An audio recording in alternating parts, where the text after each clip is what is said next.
I've been in the industry for about 30 years, and most of that time has been spent focusing on product leadership, product management for enterprise software companies that are focused on helping industries modernize. And over the last 10 years or so, specifically, that technology has been AI. 10 years ago, it was machine learning. More recently, it's LLMs. And I really become passionate about helping industries and companies become more efficient, more effective at what they do. In the midst of that career, doing all that transformation work, I went through a divorce. And that was my first foray into a whole new industry, the legal services industry. And what I saw was that out of all the industries I had touched, it probably needed the most help of all. It's very inefficient, very little use of technology. And for that reason, that whole process for me as a client was less efficient, less effective than it should have been. So went on my list as a passion project, something I'd like to work on and fix. And in the last couple of years with LLMs becoming a thing, I saw a real opportunity to go for it, build something that would solve real problems. What we're calling a new category of legal technology called client intelligence. It has to do with all of the facts and information related to the case itself. So if you take family law, for example, when a client is going through a divorce, they have to provide a tremendous amount of documentation and information in order for their attorney to work the case. And the way that's been happening traditionally is all gets sent via emails and maybe uploaded to a Dropbox or something, but it's unstructured, it's unorganized, and attorneys really struggle to make the best use of it. So our platform takes all that unstructured information, it gathers it from all the repositories where it lives, email accounts, file management systems, the client themselves, and we read it, consume it, understand what it is, we organize it, and then we allow the attorney to mine it for insights that make their job easier.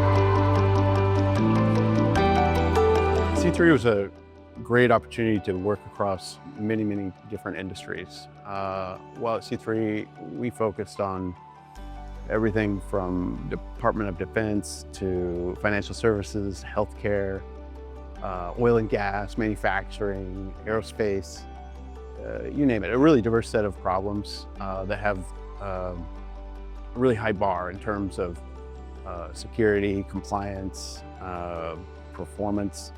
And I think that set us up as co-founders to build a really robust product that can serve another yet complex industry like legal services.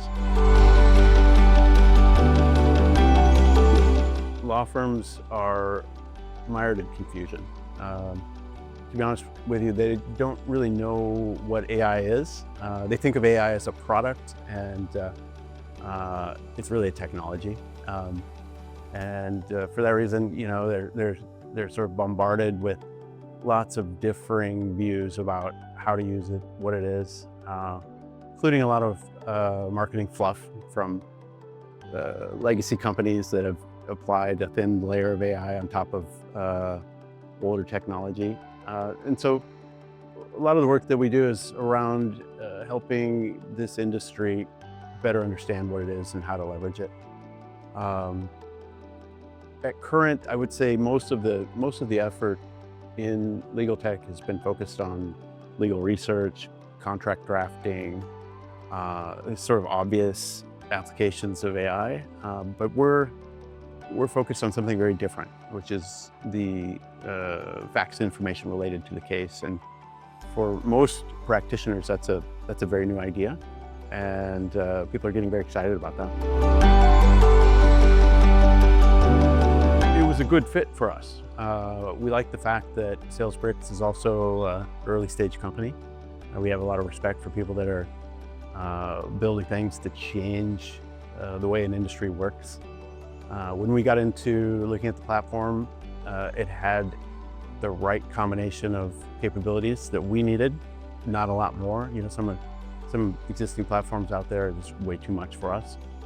So it was a pretty easy decision in terms of the right combination of features, price, and flexibility of the team, speed at which the team moves, and the way that they engage with us. I think it's hard to predict the future of AI in most industries right now. Everything's changing so fast. But I like to think that law and the practice of law is probably one of the industries that will remain human for longer than others. If for no other reason, it's because the system itself, the court system, is human, and it probably will be slow to change. It's a government entity. And as long as you have human judges and a human court system, you probably need human attorneys. So the way we look at it is, how do we make the attorney more efficient, more effective in what they do? And for the next 5 years, that's probably essentially what it will be. It's tools like ours that help attorneys do more with less, have better outcomes, serve their clients better, and probably more, even most importantly, perhaps provide more access to justice to more people, because as the work becomes easier, costs come down, and suddenly people who couldn't afford help in this industry will have access to it.